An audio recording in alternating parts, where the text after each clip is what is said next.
Que bom que você está aqui neste domingo, iniciando a semana na presença de Deus, buscando a Deus, a sua graça, a sua misericórdia.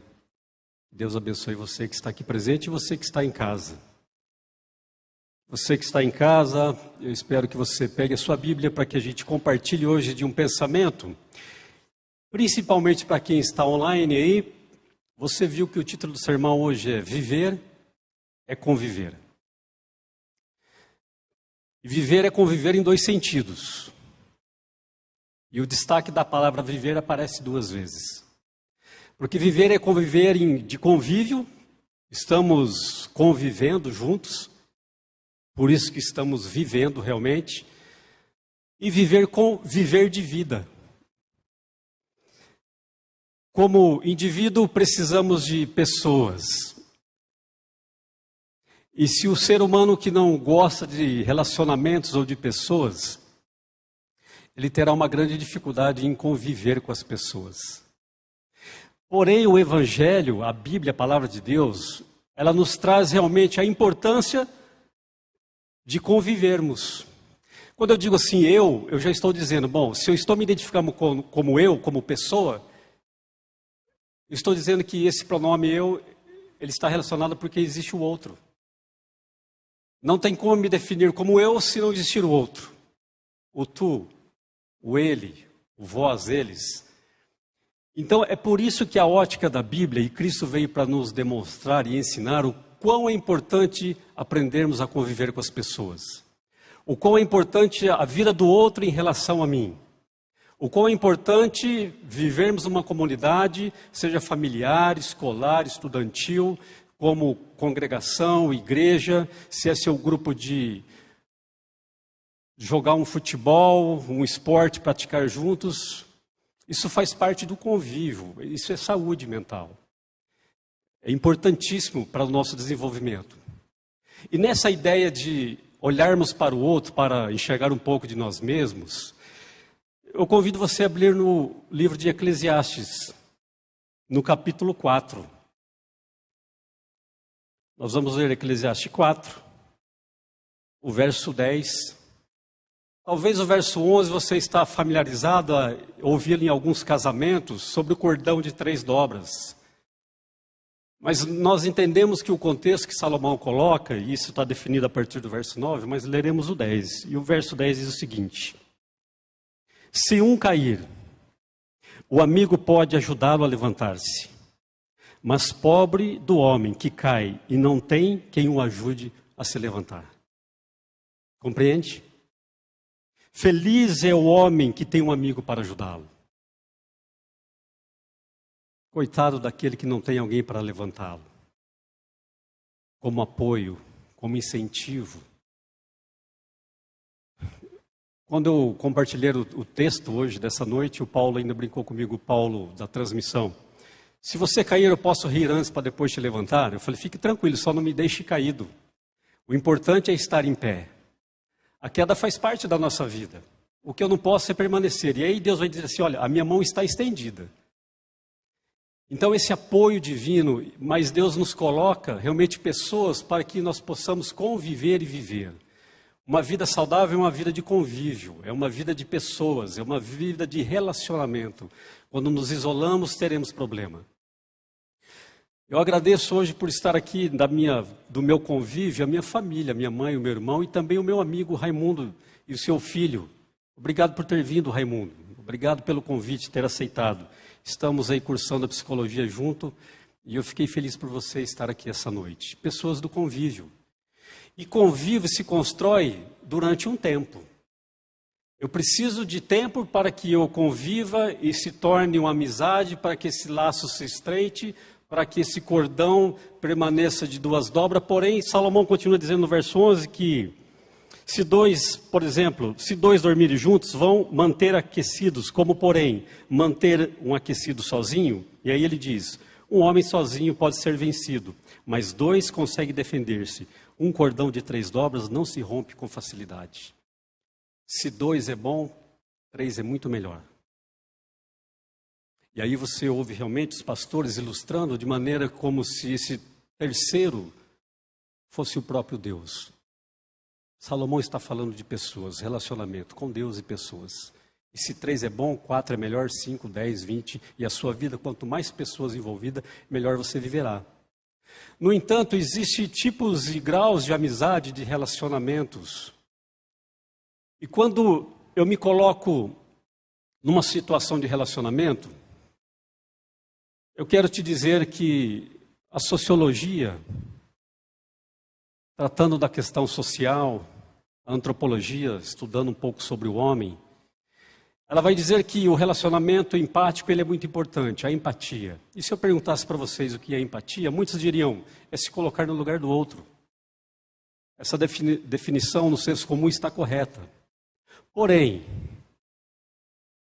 eu entender a dor do outro, eu posso entender, eu posso me compadecer, mas eu nunca, jamais sentirei a dor que ele está sentindo. Aquela dor é dele, pessoal, particular, intransferível. A alegria dele é a alegria dele. Naquele momento eu posso vibrar e me alegrar com ele, mas nunca sentirei a alegria que ele está sentindo naquele momento. Empatia. Me compadeço, me alegro, me entristeço, entendo a sua dor, passei por um momento igual, porém, a mesma situação, pessoas diferentes, não é a mesma situação. Cada um reagirá diante de algumas situações da vida. Então a empatia, ela olha com esse amor, com esse afeto. Porém, a palavra que define melhor o outro, e esse é o seu significado, é a alteridade. E a alteridade dentro da antropologia, é a base, o alicerce da antropologia. Alteridade, o seu significado no francês ou no latim, é realmente o outro. Sou eu enxergando o outro como se fosse eu mesmo. É um grauzinho a mais da empatia. É você tentar passar para o lado de lá e olhar com os próprios olhos. Porém, isso demanda tempo. Mas a sociologia vai dizer que só podemos viver uma sociedade coesa quando a alteridade está presente. É ela que nos limita, é ela que impõe o respeito, é ela que faz com que nós sigamos leis, é ela que não deixa eu avançar na fila se eu cheguei depois, tem alguém à minha frente. A alteridade está relacionada diretamente com o respeito pelo outro, só que entendendo que o outro é diferente de mim. E aí a sugestão da antropologia vai ser a seguinte: aquilo que é comum para mim, eu tenho que olhar como estranhamento agora. Porque talvez a minha cultura é diferente da do pastor. E aí eu fico pensando, por que o pastor será reagiu dessa maneira? Porque ele é diferente de mim. Então eu preciso aprender a olhar como ele para a mesma situação. E aí entra a autoridade. E o exemplo maior de autoridade na palavra de Deus é o próprio Cristo Jesus, porque ele olhava para as pessoas e conhecia da cada coração. É um olhar diferente. Não é um olhar da sociologia, nem da antropologia, nem da psicologia, psicanálise. É o olhar de Deus para o ser humano. Por quê? Porque ele é o construtor do ser humano. Ele sabe das suas dores. Ele conhece a sua angústia. Ele sabe das suas alegrias como ninguém. Porque ele é Deus. Quando eu vejo esse verso, feliz é aquele que tem um amigo para que o ajude a se levantar, o cristianismo ele está pautado justamente em cima de uma palavra muito importante, amor. Quando o amor entra no relacionamento de 2 ou 3 ou mais, se torna tudo muito mais fácil. O amor é a ótica, é o óculos que faz com que eu enxergue melhor. Quando o amor não está presente e entra o desrespeito, e aonde não se tem respeito, o relacionamento ele se rui, ele se rompe. Se o esposo não respeita a esposa, vice-versa, ou o filho o pai, ou eu o amigo, então tudo se rui, se rompe. Será difícil manter um relacionamento sem estar pautado no amor. A essência da alteridade é o amor. Olhar para o outro, entendendo a sua dor, os seus desejos, as suas necessidades, mas se colocando à disposição em ajudá-lo. Porque alguns vão ver alguém deitado na rua e vai dizer assim, puxa vida, não deve ser fácil estar morando na rua, comendo mal, talvez um tempo sem tomar um banho. E aí a gente se compadece, mas eu sigo para minha casa e vou dormir bem, vou comer bem. E aquele que percebe essa dor do outro, juntamente, como eu disse, pela alteridade, ele vendo a situação, o que ele faz? Eu vou até ele, eu quero alimentá-lo, eu quero dar um banho nele, eu quero dar comida para ele, eu quero ajudá-lo na necessidade. Então, isso é muito do cristianismo, porque aí eu estou falando do cristianismo na sua prática. Cristianismo vivido é o chamado de Jesus para nós. Porque Jesus demonstrou, e a Bíblia diz que Jesus ia curando enfermos e salvando as pessoas, e seus discípulos observavam Jesus. Porque ele estava dando um exemplo de dizer, olha, o que eu quero de vocês é isso. E Jesus deixa uma igreja, em Atos capítulo 2, uma igreja onde as pessoas se relacionavam e eram cheias do Espírito.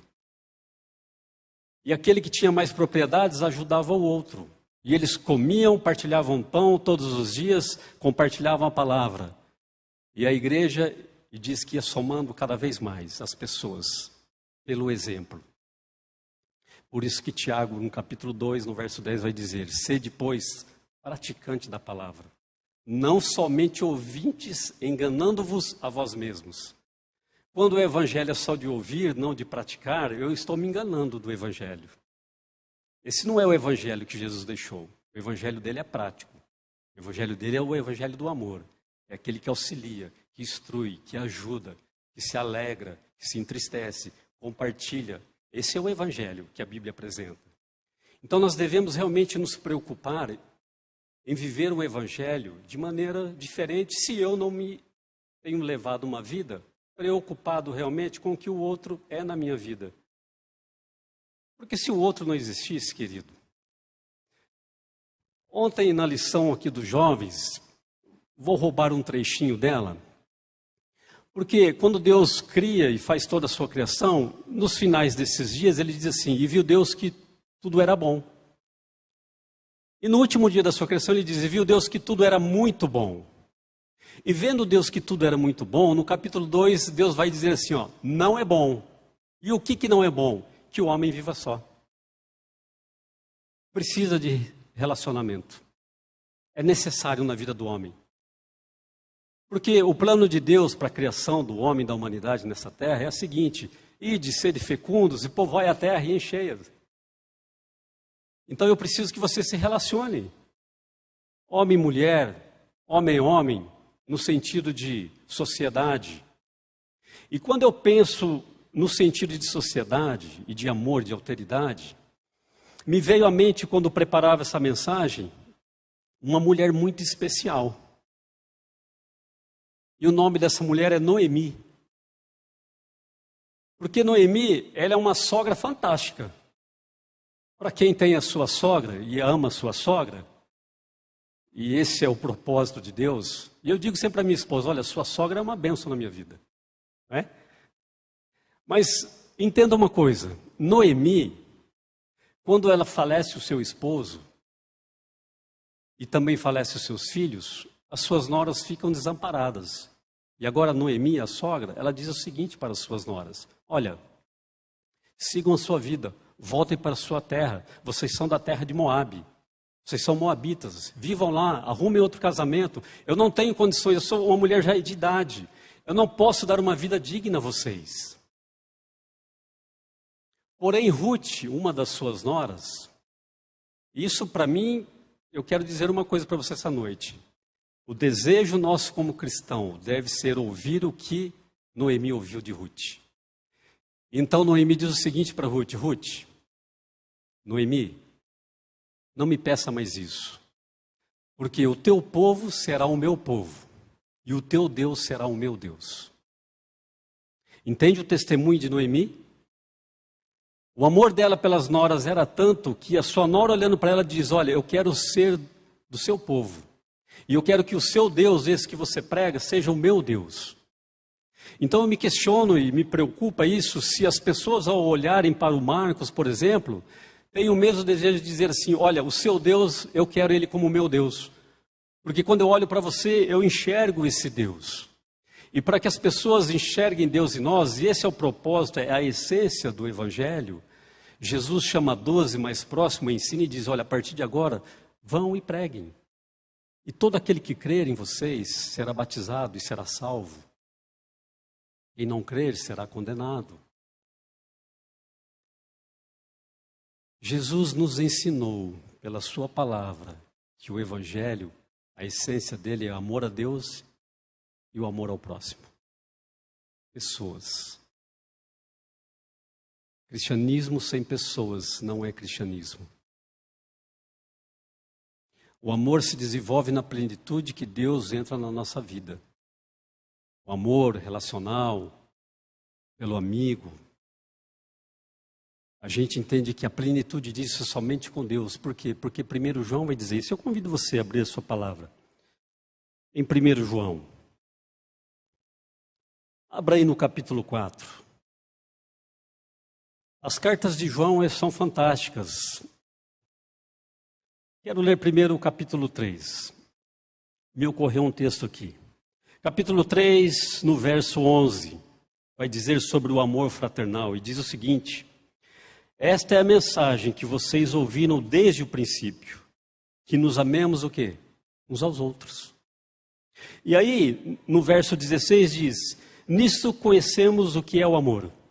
Jesus Cristo deu a sua vida por nós e devemos dar a nossa vida por nossos irmãos. Se alguém tiver recursos materiais e vendo seu irmão em necessidade, não se compadecer dele, como pode permanecer nele o amor de Deus? Filhinhos, não amemos de palavra, nem de boca, mas em ação e em verdade. O convite de João, esse discípulo de Cristo, é: nós devemos amar uns aos outros. Desde o início, desde o princípio, vocês estão ouvindo isso. E agora eu não posso dizer que eu amo meu irmão e apenas de boca. Eu preciso viver esse amor. Eu preciso doar essa parte.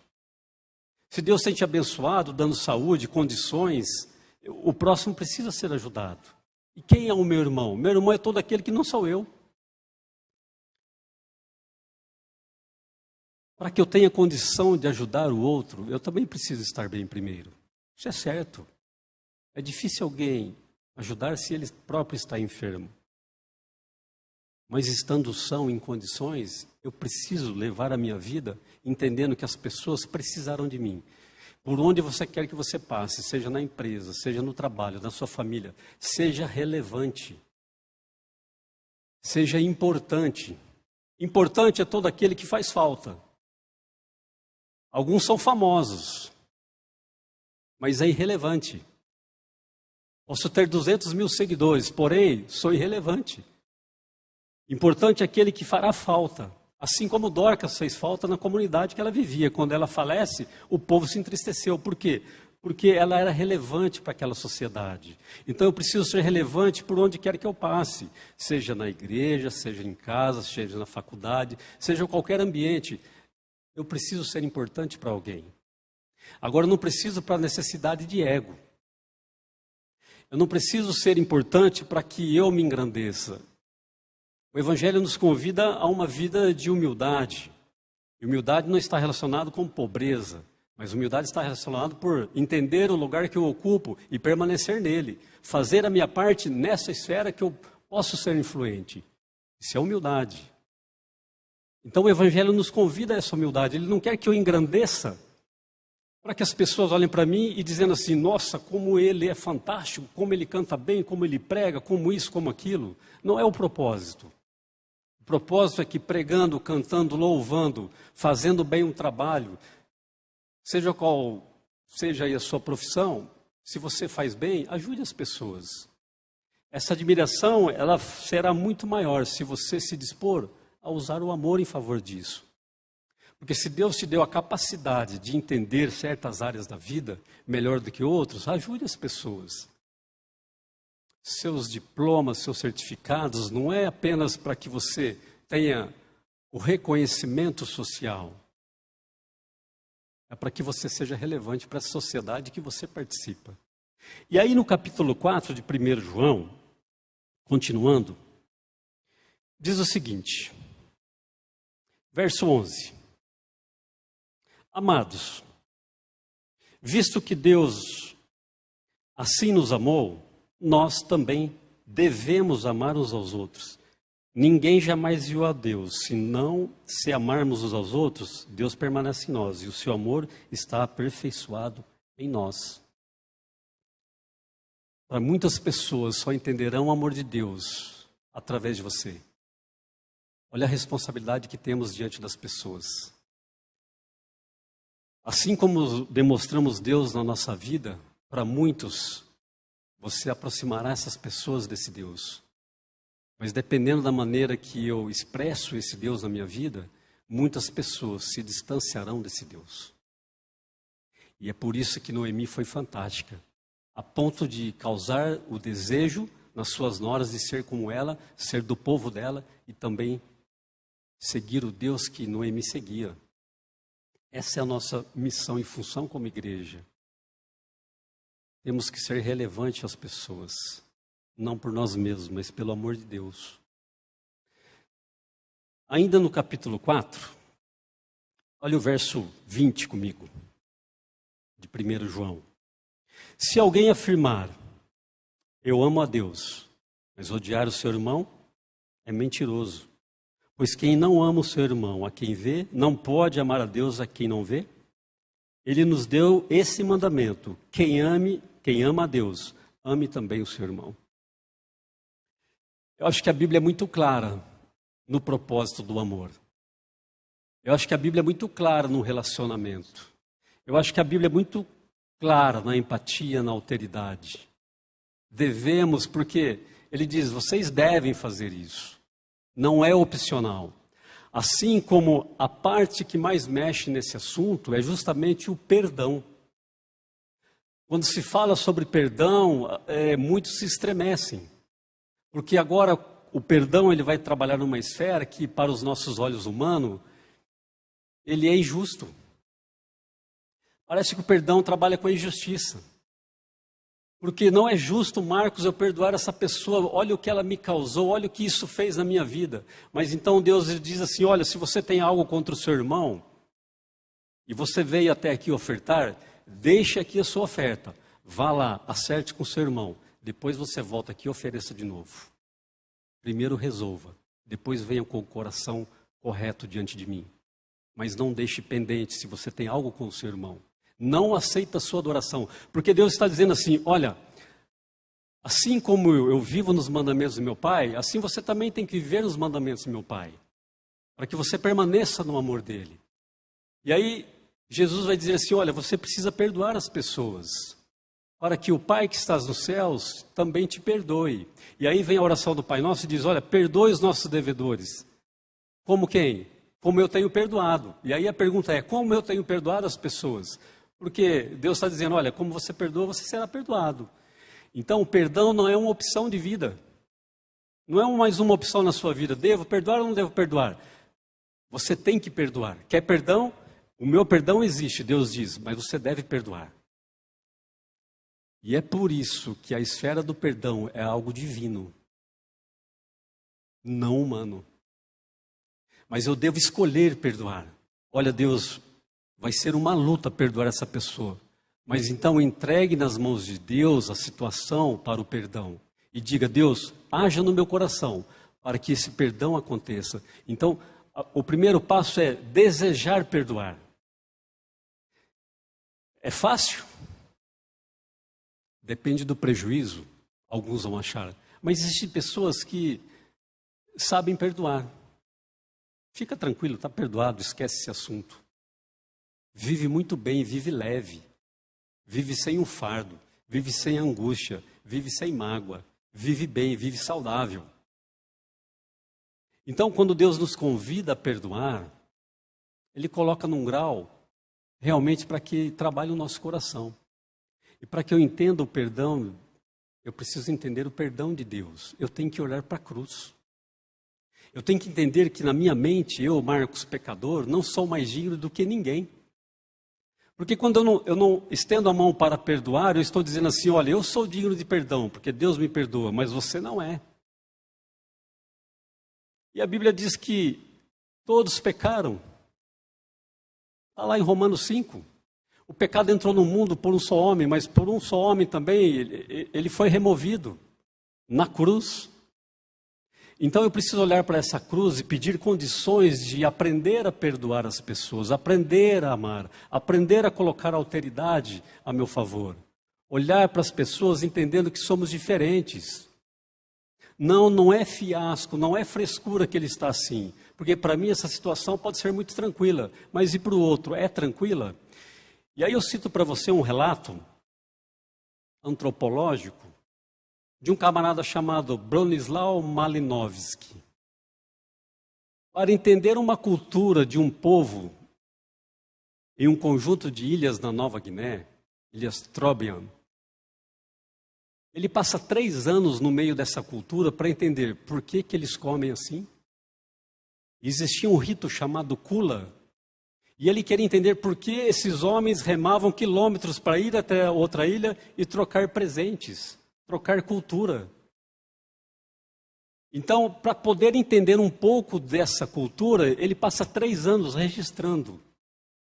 Isso chama-se etnografia. Estou registrando tudo que acontece nessa etnia, diferente da minha. Então, a partir do ponto que ele entendeu aquela cultura, então muda a visão.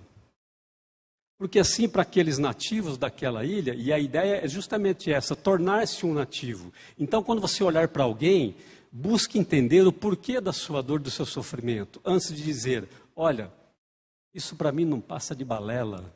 Não é balela. É pessoal. É um indivíduo, diferente de mim.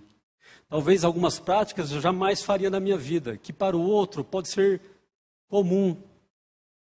Qual é o histórico de vida dele? Qual é o contexto familiar que ele veio? Qual é a sociedade que ele vive? De que maneira? Como que chegou isso para ele? Isso deve ser respeitado.